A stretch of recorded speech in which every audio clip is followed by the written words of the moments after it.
This is the Lone Crater YouTube. We hope this video helps.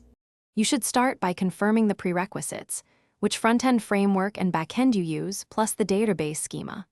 Once confirmed, pick the search approach, client-side for small datasets, server-side or hosted API for scale, because that decision shapes indexing and requests. Next, prepare a sample dataset and decide index fields such as title, body, tags, and date. Make sure to version a test branch so you can implement the first endpoint and UI without affecting production.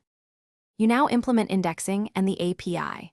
Start by creating an index and choosing analyzers for stemming, stop words, and synonyms so queries match expected results.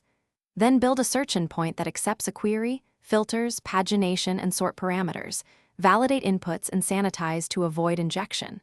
Once done, implement simple ranking.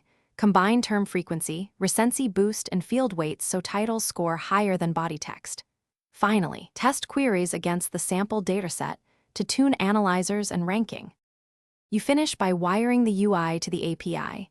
Add a responsive search box, live results with debounce, keyboard navigation, and a clear button so users interact smoothly. Next, run functional tests, performance benchmarks, and relevance checks, log slow queries and edge cases. Once satisfied, deploy with an index migration and backup plan and make sure you can roll back. If results are poor, check analyzers, field weights, and query sanitization. Those fixes address the majority of relevant.